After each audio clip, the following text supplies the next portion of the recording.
Hello friends, welcome in C4C offline classes.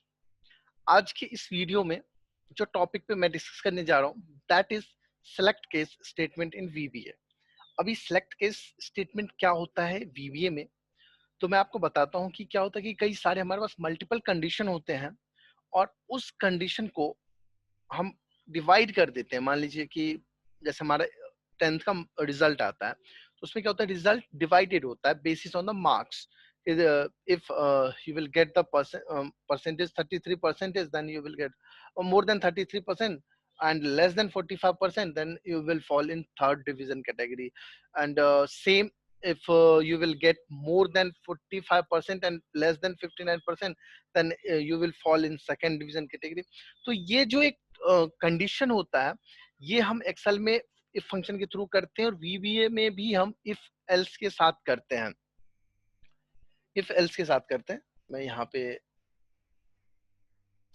Spelling सही कर दूं, इफ एल्स के साथ हम करते हैं।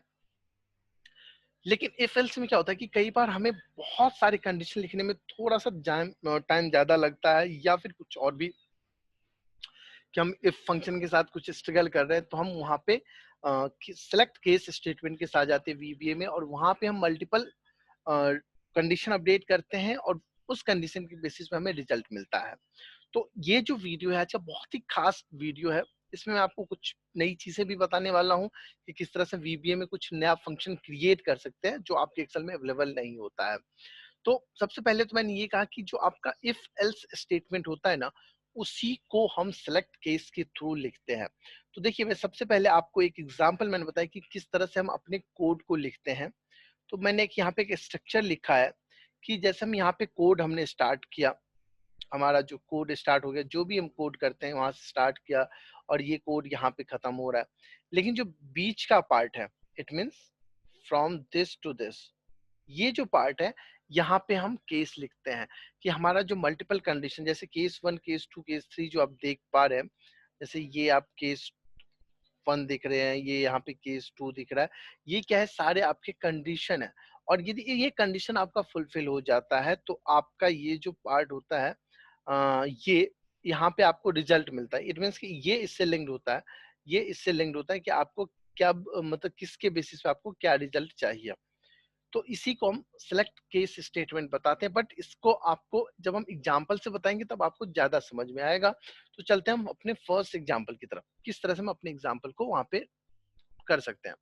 देखिए, यहाँ पे हमने बताया कि input number 1 to 5 and so in message which number is select entered या सिलेक्टेड, आप भी कह सकते हैं। यहाँ पे एंटर्ड आप होगा तो बेहतर होगा क्योंकि हम एंट्री कर रहे हैं।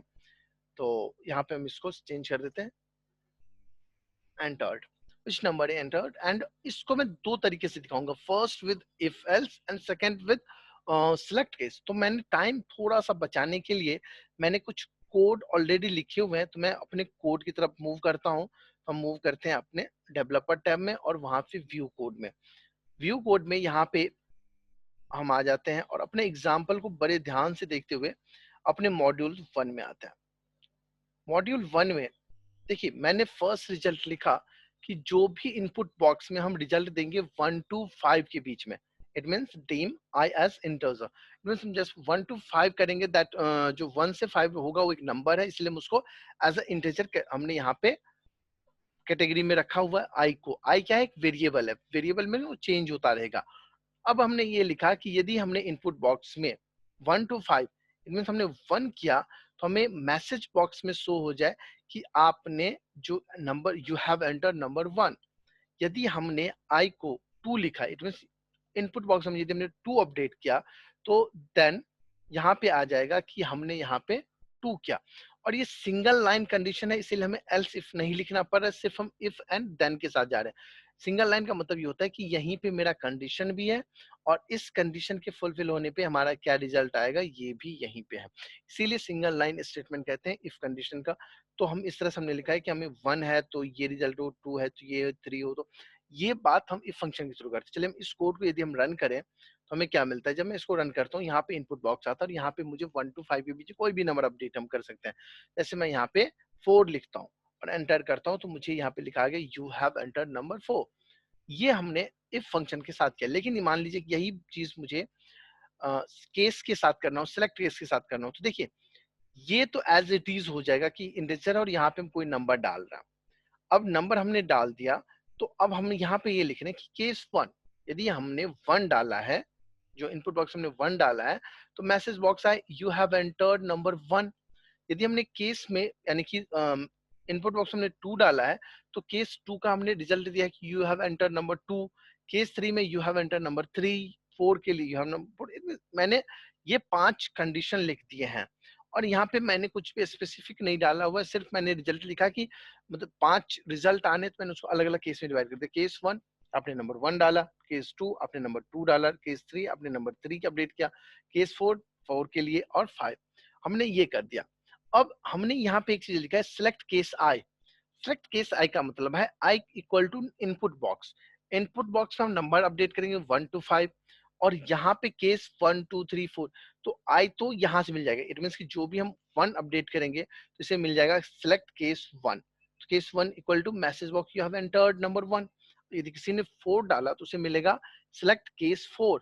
4 जब सिलेक्ट करेगा तो उससे दिखाना होगा यू हैव एंटर्ड नंबर 4। चलिए मैं इस कोड को जब मैं रन करता हूँ, क्लिक करता हूँ, यहाँ पे अगेन मुझसे पूछा जाता है एंटर नंबर फ्रॉम 1 to 5, कोई भी नंबर आप डाल दीजिए। मैं 3 करता हूँ और इसको एंटर करता हूँ, तो यहाँ पे आगे you have entered number 3। Clear. अब इसी एग्जाम्पल को आप आगे हम थोड़ा मूव करते हैं और आते हैं अपने सेकंड क्वेश्चन पे। ये देखिए क्वेश्चन नंबर ये है कि इनपुट नंबर ग्रेटर देन और less than 100 and show in message box is number greater than 100 और लेस देन 100। इट मींस आप कोई नंबर आप वहां पे अपडेट करो और वो नंबर या तो 100 से ज्यादा हो या 100 से कम हो, ये चीज आपको मैसेज बॉक्स में लिखा हुआ दिख जाए। अब किस तरह से दिखा हुआ दिखेगा आपको, हम मूव करते हैं अपने कोड की तरफ। ये हमारा क्वेश्चन नंबर 2 है, तो हमें जाना होगा मॉड्यूल 2 में। मॉड्यूल 2 में देखिए मैंने सिंपल से क्या किया हुआ है, हमने क्या है कि इनपुट बॉक्स लिया और वहां पे मैंने एक रेंज दे दिया कि 52 to 50 डाले। यहाँ पे मुझे पता चलेगा 100 से कम है या 100 से ज्यादा है, मैंने ये एक रेंज रखा है। आप इससे ऊपर भी डालेंगे तो कोई दिक्कत आने वाला नहीं है। अब यहाँ पे मैंने कंडीशन डाला select case I. It mean select case आई। अब कौन सा केस आई, आई तो मान लीजिए कि 50 होगा या 250 होगा या 150 होगा, कुछ भी हो सकता है। तो मैंने लिखा case is great less than and equal to 100। यदि 100 से कम या 100 के इक्वल है, तब आपका ये लिखा हुआ आ जाएगा कि you have entered less than, and आप इसको चेंज करना चाहते हैं less than and equal to 100। आप इस तरह से यहाँ पे लिख सकते हैं कुछ जो भी आपको यहाँ पे लिखना हो मैसेज। और यदि आपने 100 से ज्यादा किया है तो आपका लिखा जाए you have entered number greater than 100। It means हमने इससे पहले जो हम सिंगल सिंगल नंबर का केस बना रहे थे, हमने यहाँ पे 2 कैटेगरी बना दिया, either this should be greater than this and this should be less than this value. जब मैं इसको रन करूंगा इस कोड को, तो मुझे अब देखिए 52 to 50 में अपडेट करना है, तो मान लेते मैं यहाँ पे 80 करता हूँ, तो मुझे रिजल्ट क्या आया, you have entered number less than and equal to 100। हमने उससे कम किया है। अब मानते हैं कि हम यहाँ पे 140 करते हैं, तो you have entered number greater than 100, हमने 100 से ज्यादा किया। तो यहाँ पे क्या हुआ कि कुछ हमने वहां पे कंडीशन भी अपडेट किया। अब मूव करते हैं हम अपने थर्ड कंडीशन की तरफ, और यहाँ पे एक input percentage marks and so it's result. अब क्या है कि बिलो 30% फेल होगा, 30 to 40 में third division, 45 to 59 second division, and more than 60% जो होगा वो होगा आपका फर्स्ट डिवीजन कैटेगरी में। अब मैं इसी चीज को यदि अपने उसमें दिखाऊं, कोड में दिखाऊं, तो चलिए मूव करते हैं हम अपनी कोड की तरफ। यहाँ पे आते हैं एंड थर्ड क्वेश्चन मॉड्यूल 3। इसी समय ये फाइल आपको दूंगा, तो आपके पास में ये सारे कोड लिखे होंगे और इजिली आपके पास क्वेश्चन भी है, आप इस तरह से कर सकते हैं। तो देखिए सबसे पहले हमने ये कहा कि हमें ये पता होना चाहिए कि हमारे पास मार्क्स कितने हैं। तो मैंने कहा कि enter marks percentage in number, means जैसे आपका 30% है तो 30 अपडेट करिए, 40% है तो 40 करिए। एंड यहाँ पे हमने सिलेक्ट केस आई। आई क्या होगा, जो आप नंबर अपडेट करेंगे, और नंबर क्या होगा, इंटीजर होगा। अब यहाँ पे कहा हमने कि 33 से, यहाँ पे मान लीजिए 33 ना 30 कर दें, कि 30 बेहतर होता है कि जो रिजल्ट है, हाँ 30 से कम है, तो आपको ये मैसेज बॉक्स आ जाए कि not satisfactory result, try next time. 30 to 44 के बीच में आपका थर्ड डिवीजन लिखा है, 45 टू 59 में सेकंड डिवीजन आए, एंड ग्रेटर देन 59 में फर्स्ट डिवीजन आए। तो यहाँ पे क्या है, दो चीज आपको सीखने को मिला। इससे पहले तो हमने बता दिया था आपको कि किस तरह से हम कंडीशनल केस डाल सकते हैं, बट यहाँ पे एक रेंज भी आपको मिल रहा है कि 30 टू 40 के बीच में कोई भी number I as I input box में डाला जाए, उसको थर्ड डिवीजन दिखे। चलिए मैं आपको दिखाता हूँ काम करके। इसमें मान लेते हैं कि हम यहाँ पे 46 करते हैं, सेकंड डिवीजन होना चाहिए। देखिए सेकंड डिवीजन आ गया। चलिए हम यहाँ पे 29 अपडेट करते हैं, 29। यहाँ पे देखिए not satisfactory result, try next time. Again इसको रन करते हैं और यहाँ पे हम करते हैं 68 फर्स्ट डिवीजन। तो इस तरह से आप इस कोड को लिख सकते हैं, जहाँ पे आपके पास में रेंज होगा मिनिमम टू मैक्सिमम, और उस रेंज के बीच में कोई भी नंबर आप डालेंगे तो आपको इजीली वहां पे लिख देंगे। लेकिन यदि इसी चीज को आपको इफ के साथ लिखना होता तो आपको वहां पे लिखना होता if this one is less than this value and greater than this value. If and if और ये सारी चीजें आपको इफ फंक्शन के साथ करना होता इस चीज को सॉल्व करने के लिए, बट आपको केस के साथ ऐसा कुछ नहीं है, आप इजिली उसको कर सकते हैं। चलिए मूव करते हैं अगले कंडीशन की तरफ। अगला कंडीशन के लिए हमें जाना होगा C2 पे। अब यहाँ पे देखिए, इससे पहले हमने देखा कि हम सिलेक्ट केस में किस तरह से एक नंबर दिखाते हैं और उस नंबर के बेसिस पे आपको एक रिजल्ट देता है। लेकिन मान लीजिए कि जब आपका इनपुट बॉक्स में हम ये कहें कि हमें वहां पे टेक्स्ट अपडेट करना है और टेक्स्ट के बेसिस पे हमें रिजल्ट देना है, तो यहाँ पे हमने लिखा है कि आपको डिपार्टमेंट लिखना होगा और उसका जो भी HOD होगा उससे आपको नाम मिल जाएगा कि आपको इससे मिलना चाहिए। तो हमने ये लिखा कि फाइनेंस के लिए आपको मिस्टर धीरज से मिलना चाहिए, मार्केटिंग के लिए आपको मिस्टर पॉल से, एडमिन के लिए मिस्टर टंडन से, and with case else it means कि इन सब के अलावा कोई और मार्केटिंग आप डिपार्टमेंट अपडेट करते हैं उसके लिए एक सिंगल पर्सन होगा, उससे आप मिल सकते हैं। तो चलिए इस कोड को हम देखते हैं कि किस तरह से हम ये कोड हमारा काम करता है। तो मूव करते हैं अपने कोड 4 में। अब यदि इस चीज को आप देखें तो हमने यहाँ पे स्ट्रिंग किया। स्ट्रिंग इसलिए क्या, क्योंकि जो हम डिपार्टमेंट लिखेंगे वो एक नंबर नहीं होगा, वो एक टेक्स्ट होगा, और टेक्स्ट को हम कैटेगरी किस कैटेगरी में डालते हैं, स्ट्रिंग में डालते हैं। तो इसलिए हमने लिखा एस डिपार्टमेंट। एस डिपार्टमेंट हमने, आप यहाँ पे कुछ भी लिख सकते हैं, कोई फर्क नहीं पड़ता कि एस डिपार्टमेंट लिखे, आप आई लिखे, जे लिखे, कुछ भी लिखे। और हमने एस डिपार्टमेंट को क्या कर दिया, इक्वल टू इनपुट बॉक्स, कि आपके पास एक इनपुट बॉक्स जाएगा और उस इनपुट बॉक्स में जो भी वैल्यू अपडेट करेंगे वो इक्वल होगा एस डिपार्टमेंट का। और सिलेक्ट केस एस डिपार्टमेंट, यहाँ पे एस जो भी एस डिपार्टमेंट आएगा उसको सिलेक्ट करेगा। अब एस डिपार्टमेंट क्या आ सकता है इनपुट बॉक्स में, फाइनेंस आ सकता है। तो यदि फाइनेंस आता है तो ये मैसेज बॉक्स आएगा मीट विद मिस्टर धीरज। यदि उस इनपुट बॉक्स में मार्केटिंग आता है तो यहाँ पे आएगा meet with Mister Paul. Case 3 यानी कि एडमिन आता है and message box meet with Mister Tandon. और इसके अलावा केस सेल्स, इसके अलावा कुछ भी आता है तो meet with Mister Sudhir. And and select it means ये यहाँ से सेलेक्ट हम कर रहे थे, यहाँ पे आके इसको हमने ब्लॉक कर दिया। इट मीन जैसे ब्रैकेट क्लोज करते हैं उस तरह से हम इसको भी क्लोज कर दिया। अब इस चीज को आपको रन करना है। तो देखिए जैसे आप यहाँ पे फाइनेंस लिखेंगे, फाइनेंस हमने लिख दिया, एंटर। क्या है, मीट विद मिस्टर धीरज। अब यहाँ पे HR हमने नहीं लिखा है, बट हम यहाँ पे HR लिखते हैं, एंटर।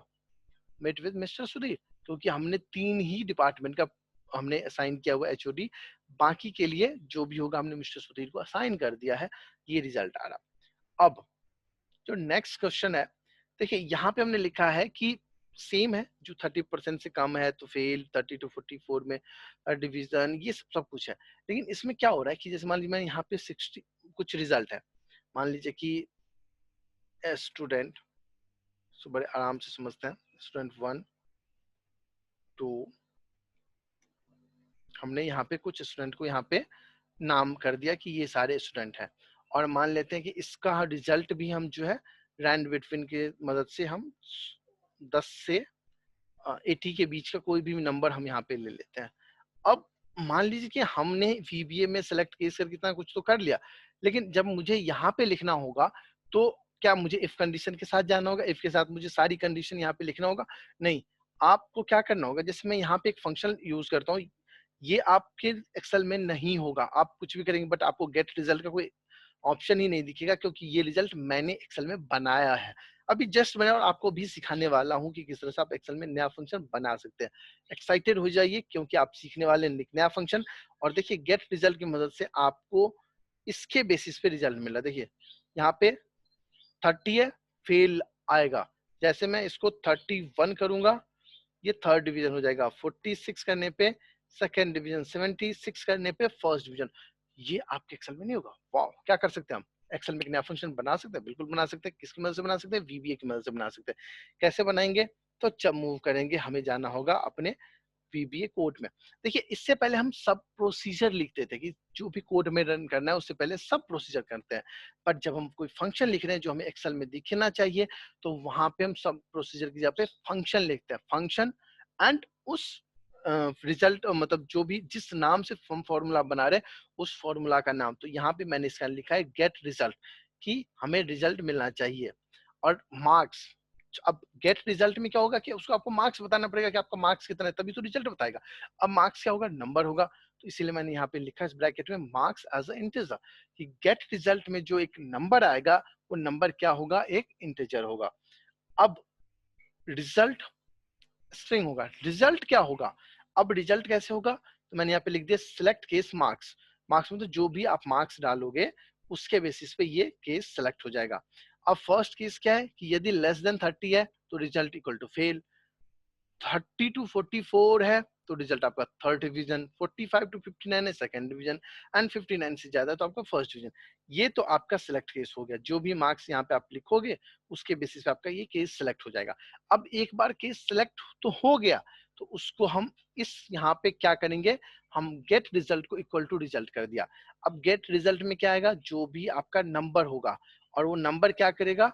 रिजल्ट दे देगा। रिजल्ट इस तरह से हमारे पास आ जाएगा। और यही फंक्शन हमने यहाँ पे अप्लाई किया, गेट रिजल्ट। ये फंक्शन जो मेरे इस फाइल में, सिर्फ इस फाइल में ये फंक्शन मिलेगा, बाकी एक्सेल फाइल में रिजल्ट नहीं, ये फंक्शन नहीं मिलेगा। बट मैं इसको चाहूँ तो मैं बना सकता हूँ कि ये मुझे हर फाइल में इस तरह का रिजल्ट मिल जाए। तो बेहतर, हम आपको आने वाले दिनों में और भी सिखाने वाला हूँ कि किस तरह से हम एक्सेल में नया फंक्शन बना सकते हैं जो कि एक्सेल में अवेलेबल जो भी फंक्शन की लिस्ट है, इतना बड़ा लिस्ट होता है, बट स्टिल हम बहुत सारे फंक्शन एक्सेल में वीबीए में बना सकते हैं और अपने काम में ला सकते हैं। ये वीडियो, ये जो सिलेक्ट केस का था, इसको हम आने वाले दिनों में और भी यूज करेंगे। अपने एडवांस लेवल के जो हम प्रोजेक्ट बनाएंगे वहां पे हम यूज कर सकते हैं। तो आप दोस्तों बताइए कि आपको इफ एल्स से सिलेक्ट केस वीबीए स्टेटमेंट कितना अच्छा लगा, कितना बेहतर लगा, और एक टाइम सेविंग का भी ऑप्शन आपके पास। ये मैंने 5 एग्जांपल की मदद से मैंने पूरी कोशिश किया है कि आप तक ये पूरी की पूरी इंफॉर्मेशन पहुंच जाए। स्टिल आपके पास नहीं पहुंचता है, तो आप दोबारा ट्राई कीजिए। इसके बाद भी आपको समझ नहीं आता है तो आप कनेक्ट कीजिए हमारे साथ अपने डॉट के साथ। मैं यहाँ से करता हूँ लॉग ऑफ। Bye bye.